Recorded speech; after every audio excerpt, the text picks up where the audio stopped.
The New York Mets doubled down on Jonah Tong, and boy, did he deliver.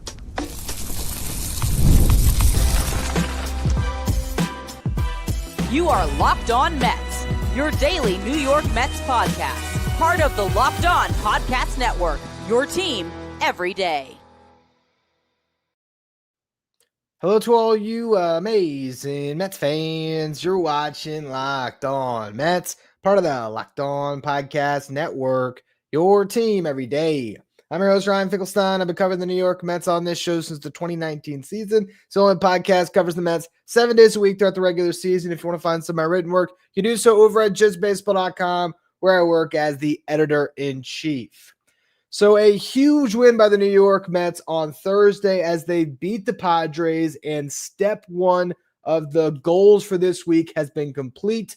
They were able to beat a very good team with a well-played series, and now you got 3 more games to finish off your home schedule at Citi Field this year against the Washington Nationals, where this Mets team has to take advantage. But you got everybody else in this race that's playing a more difficult series now moving forward. You have the Reds. They're going to start off a series against the Cubs later tonight. You have the Giants who are going to start off a series against the Dodgers tonight. Those are both 4-game sets.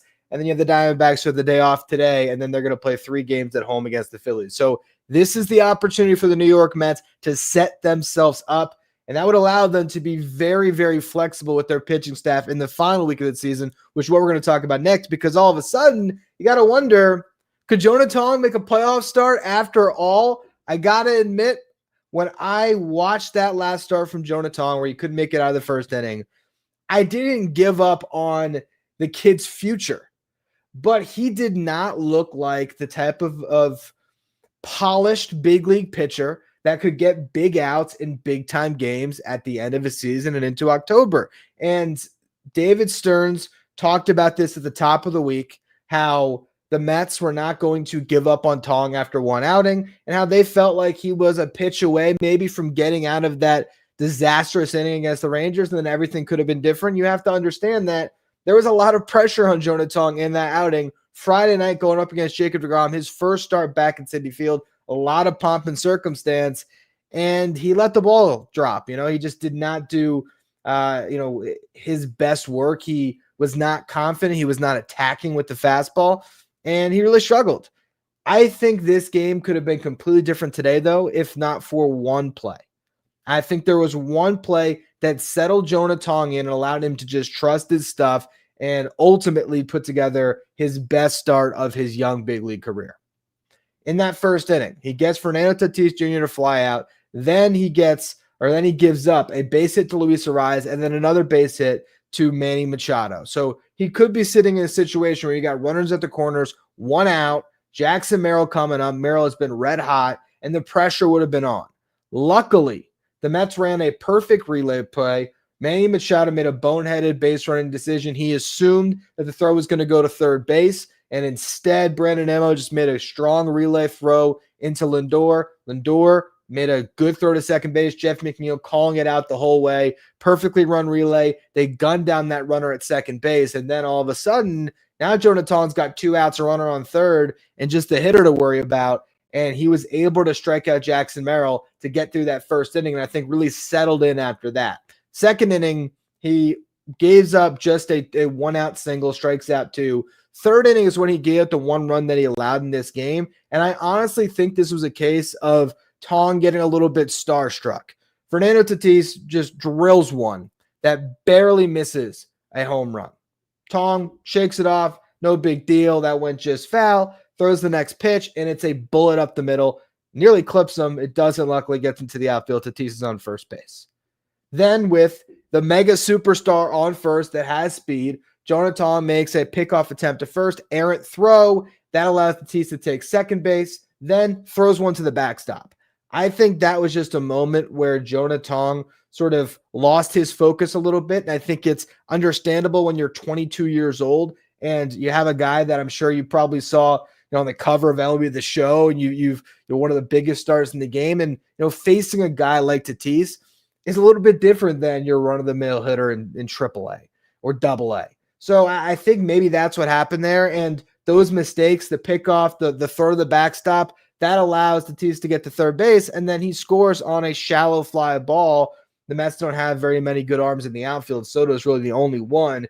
And so you have Brandon Nimmo, who doesn't make that good of a throw in, and with Tatis' speed, he's able to score easily. But that was really it. That's all Jonah Tong gave up in this game. And again, if he was a little bit more polished, a little bit more composed, and makes either a stronger throw to Pete Alonso at first to keep Tatis there, or again, doesn't throw the ball to the backstop, he's able to get through that inning without any damage, and it's probably 5 scoreless for Jonah Tong. After that, after the run scores, he strikes out Manny Machado, gets through the third. Mets come up big in the third inning.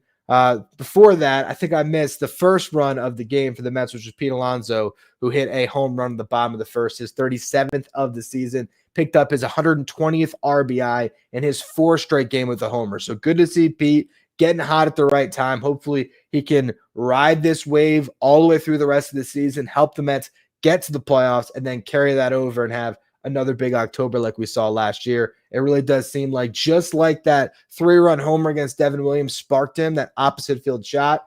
Same thing here. He gets the big home run on Sunday, and now he's swinging a red-hot bat. So good to see from Pete. The big inning for the Mets was in the third, and it started with a leadoff single by Cedric Mullins. Mullins giving you much better at-bats lately. I'd keep him in the lineup. I know Tyrone Taylor hopefully is on the mend, but he still hasn't begun a rehab assignment just yet. I would not be starting Jose Siri. And as they noted on the broadcast today, Jeff McNeil is looking a little bit sluggish. I still do wonder if Jeff McNeil ends up being the best option in center field for some games come October. But for now, maybe it makes sense to ride the wave with Mullins a little bit and even rest Jeff McNeil in this upcoming series with some lefties that are sure to start. Maybe you give Acuna a start, or potentially you just put Beatty at second, Vientos at third, and Marte at DH with Mullins in center. There's some things the Mets can certainly do to try to get McNeil some rest. But going back to the big rally, again, Mullins starts it off from that 9-hole. Lindor then gets a base hit to set up Soto. Great base running to follow the throw and see that Tatis was trying to show off his arm. Manny Machado tries to make a really good play, sort of similar to when Jeter made the cutoff and the throw home. Like Machado, really high baseball IQ, runs out, tries to get to that throw as soon as he can, and backflip to second base to get Lindor. But Lindor, quick enough to get in there, sets up Soto, 2 runners in scoring position, nobody out. They played the infield back, so he doesn't try to do too much.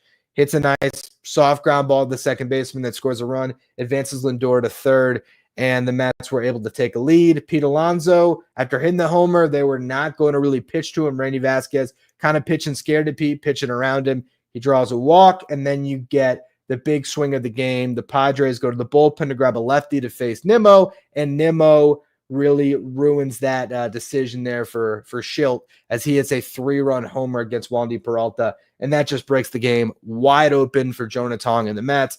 And then pitching with the 4-run lead, really saw the best of Tong in the 4th and the 5th inning, striking out 2 batters in each of those innings. He retired the final 8 batters that he faced, struck out Laureano and Gavin Sheets in the 4th and the 5th. He opened it up with strikeouts over O'Hearn and Cronenworth, so it was 4 straight strikeouts for Jonah Tong before he had a fly out to finish off his day. Tong, 5 innings pitched, 4 hits, no walks, 1 earned run, struck out 8. And I think one of the things that's really notable here, we'll talk about him more in the next segment, but that first strikeout came on a curveball to Jackson Merrill. The next 7 strikeouts, all on the fastball. And Tong is he was the first 22-year-old since Noah Syndergaard to strike out 8 in a game. Struggled to get that stat out there. Regardless, really good stuff from Tong. Gets 15 outs on 82 pitches. Carlos Mendoza doesn't really want to play around with that 6th inning with a rested bullpen. Goes right to his guys. Tyler Rogers, Brooks Raley, each have 1, 2, 3 innings. Goes to Gregory Soto in the 8th, probably knowing that he could always get Edwin Diaz up just in case Soto ran into any trouble. He ends up getting a couple comebackers that he deflects, and one off his body, one off his glove, that result in a couple of singles, but he works around them for a scoreless 8th. And then to finish it off, Edwin Diaz comes out in the 9th, strikes out 2, and pitches a clean inning, and the Mets are able to win the game and take the series over the Padres. So huge series for this team to play well against another team that's going to the playoffs. And now they set themselves up again for a big weekend where all of a sudden that magic number can dwindle. A lot of other things go your way. You never know where you're going to be at opening up next week. So I think this was really one of the biggest games of the season for the Mets to get this victory. And shout out to Jonah Tong, Brandon Nimmo, Pete Alonso, all these guys that stepped up and made it happen. What I want to talk about in the next segment, though, is what is the role for Jonah Tong moving forward. The Mets also made a ton of roster moves today. So how are they viewing their pitching staff when it comes to maybe 10 days from now, whatever it is, having to land on the 13 best pitchers to carry into a wild card series? How do they make those decisions? We're going to go through all that stuff here in just a minute. Today's episode is brought to you by Zippix. Need a boost to power through your day without reaching for another cup of coffee or an energy drink? That is where Zippix caffeine toothpicks come in. Instead of the crash you get from sugary drinks, Zippix gives you a clean, convenient boost of caffeine anytime, anywhere. And if you're looking for that nicotine satisfaction, they've got Zippix nicotine toothpicks as well. I've used these caffeine toothpicks before, and it's kind of surprising because you're wondering, okay, am I going to really get a little energy boost from chewing on a toothpick? But you really do, and you don't get that jittery feeling you might get after coffee or those sugary energy drinks. They're pocket sized, they're discreet, so you can take them anywhere, and the flavors are legit. I do love this peppermint watermelon ice. There's also a spearmint, so it's not just energy, it actually tastes good. If you're ready to try them, go to zippixtoothpicks.com. Use the promo code LOCKEDON for 10% off your first order. That's Zippix Toothpicks, promo code LOCKEDON. Zippix Toothpicks, energy and focus anytime you need it. If you're watching on YouTube today, do me a favor, hit that subscribe button. Help us get closer to our next goal of 15,000 subscribers. Now, when it comes to Jonah Tong and this outing, I think what's really impressive was just how he changed things up after the disaster that was his outing against the Rangers, where he really struggled and couldn't get out of the first inning. This time, what you saw from Jonah Tong was going on the attack way more than he did against the Rangers. That was the big knock on him. Carlos Mendoza mentioned it after that game, that he was away from that fastball too much. In that game, he threw the fastball about half the time. That's it. He threw 20 fastballs, 16 changeups, and 4 breaking balls on his 40 pitches. So exactly 50% usage of his fastball.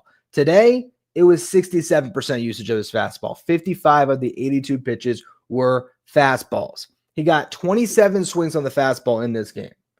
9 whiffs, 12 called strikes, 14 foul balls. Only 4 balls were put in play on Jonah Tong's fastball. So for more context on that, there were, again, 27 swings on his fastball. 15% of those swings were put into the field of play. Only 15%. 4 of 27. So that shows you where Jonah Tong is special. He has a big league fastball and a really good one. Now, the package of pitches around it, that is still where he's a work in progress.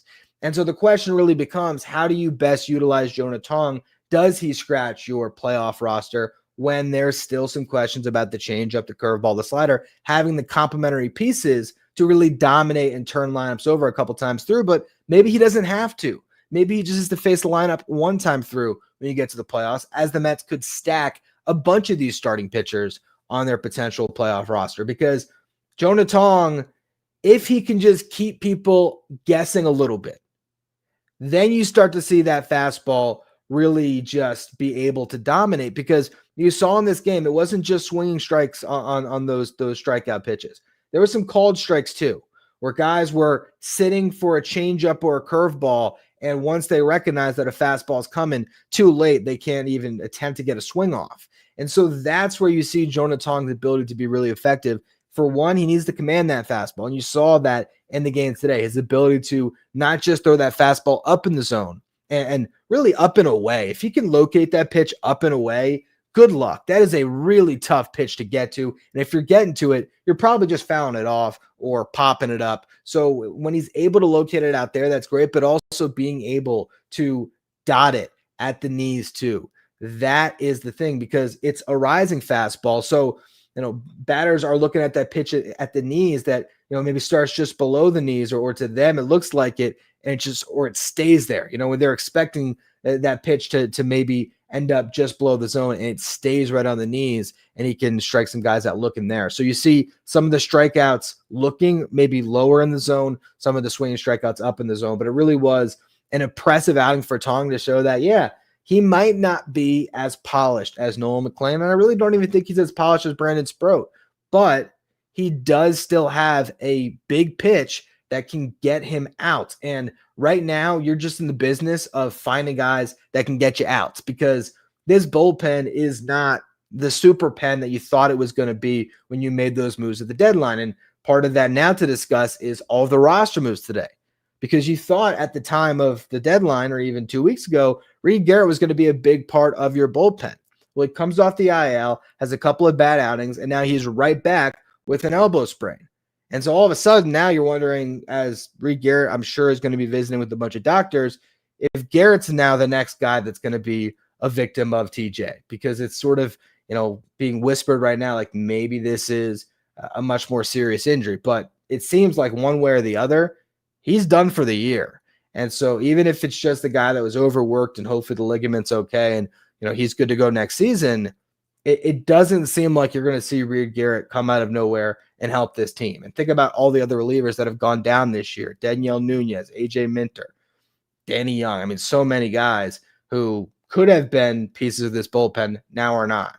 Sean Manaea goes on the paternity list, so that's not a long-term thing. But when it comes to all the roster moves today, that was just another pitcher that was shuffled off the roster. And 3 guys came up from Syracuse, and no Dylan Ross, the top prospect we've been talking about, a top relief prospect who has been dominant in Syracuse, cannot buy a roster spot. So clearly the New York Mets do not think he's ready to come up and make a big league impact. Instead, they go back to Brazoban. He replaces Garrett because he's an injury replacement, has not been down for 15 days, so he can come out up replacing the injured pitcher. Devansky comes up to replace Manaea from the paternity list. And then Wander Suero comes up and replaces Dom Hamill. Hamill, who made his MLB debut yesterday, ends up getting DFA'd. So he's no longer on the 40-man roster.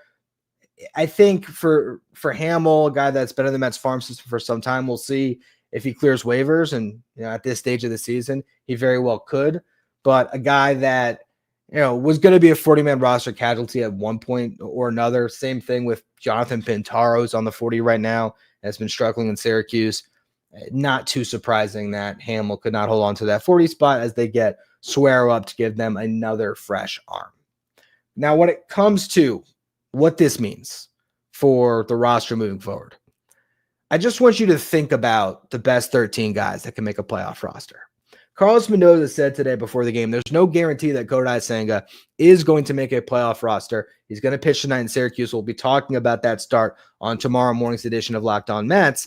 But when you look at what the Mets have for their playoff roster, and when you consider the fact that Kodai Senga was making rehab starts in the playoffs last year, I find it very hard to believe that a fully stretched out, healthy Kodai Senga can't scratch a playoff roster, especially when your bullpen right now has Huascar Brazoban, Chris Devansky, and Wander Suero in it. And maybe you take one of those guys off because hopefully Sean Manaea can return to make his part of the piggyback outing on Sunday with Clay Holmes. Even with that, if you still have 2 spots in your bullpen currently that are going to these guys who are, taxi squad Syracuse guys, how are the Mets not going to roster potentially all of the starting pitchers? Here's the breakdown. And again, we're going to talk about this stuff more and more over the coming, week to 10 days here as the season continues. But your bullpen, Edwin Diaz, Tyler Rogers, Brooks Raley, Gregory Soto, those guys are obviously going to be in the pen and are trusted right now. Ryan Stanek and Ryan Helsley are these high-octane question marks, but they're going to be in the playoff bullpen. So that's 6 arms. Nolan McLean is going to be in the playoff rotation, guaranteed. Sean Manaea and Clay Holmes might not each make playoff starts, but they very well could ride this tandem all the way into October, or these are guys that can just pitch in very flexible roles, whether that is getting their 9 to 12 outs, or maybe it's 12 to 15 outs at the beginning of a game, in the middle of the game, at the end of a game. They are going to be on the playoff roster in some capacity, as is David Peterson. No matter what the struggles were, and I talked about it on this morning show, David Peterson's not going to be left off a playoff roster. So that's 10 spots. What would you like to do with those other 3? You want Brazaban, you want Suero, you want Devansky, you want Brandon Waddell or Justin Hageman? Or are you going to take those final 3 spots on your playoff roster and go with Kodai Senga, Brandon Sproat, and Jonah Tong? I think the more you think about it under that lens, makes more sense to carry all the starting pitchers.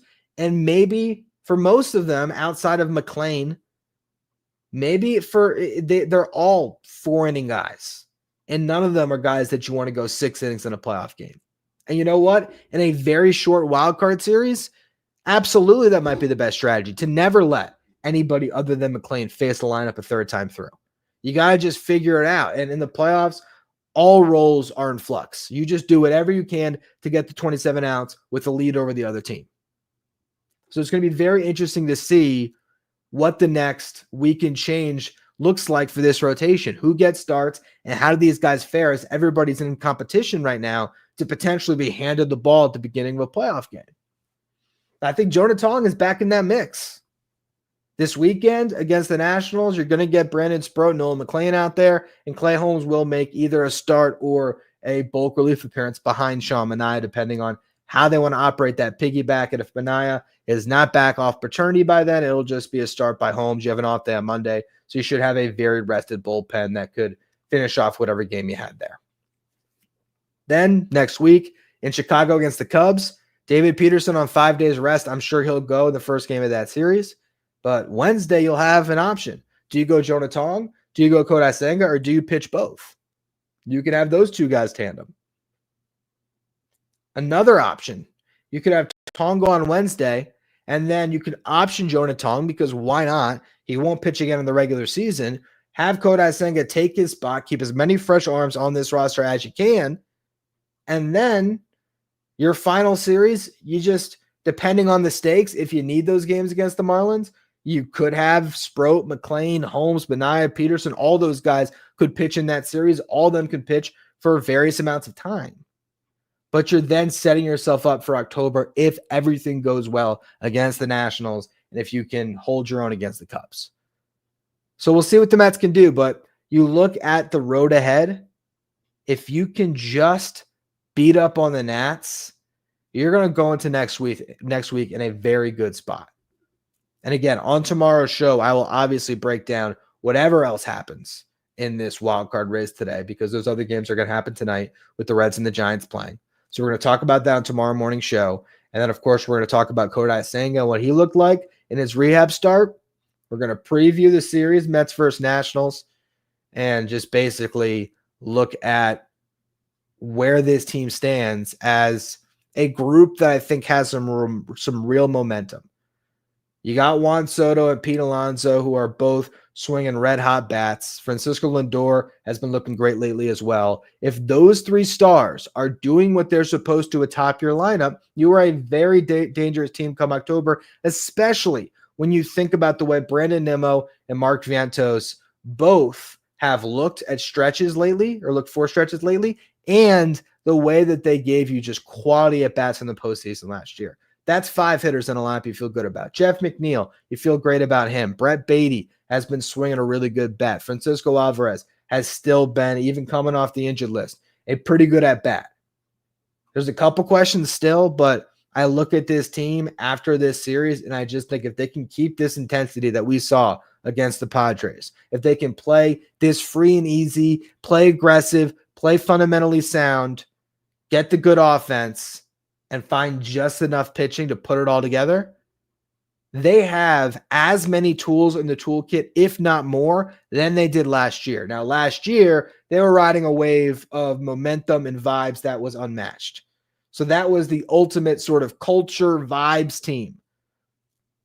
This year's team has not been that, but they can pick up some steam in that department with a strong finish. And I said it already this week, and I'll say it again.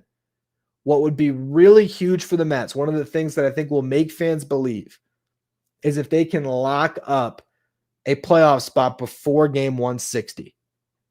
There is a chance that by the end of the series against the Cubs, the New York Mets are already postseason bound. And if they can win their way in and not back their way in, I think you flush all of the bad over the last couple months, and all you're focusing on is a team that has all the talent in the world to beat anybody in October, regardless of whether they're at home or, like this team's going to be, having to be road warriors throughout the whole thing. But we saw it a couple of years ago with the Arizona Diamondbacks. An 84-win team went to the World Series. They scored off against another wild card team that had to do it the hard way, on the road the whole way, at the Texas Rangers. So it can be done. And this was a big start this week in doing exactly that by beating a really good Padres team with 3 well-played, hard-fought games. So now we'll see if they can carry that momentum and beat up the Nationals over the weekend. That's going to be all for this edition of Locked On Mets. Really appreciate all of you for tuning into the live stream and all of you who will catch the replay. Make sure you follow, rate, and review wherever you get your podcast. Subscribe if you're watching on YouTube. If you want to be a Locked On Mets insider, go to subtext.com/LockedOnMets. Thank you for making Locked On Mets your first watch, your first listen every day. And after your second watch, check out Locked On Sports Today, which is streaming 24/7 on YouTube, giving you all the latest in the world of sports with our local experts from each team, legal experts from each league. You can find Locked On Sports Today streaming 24/7 on YouTube.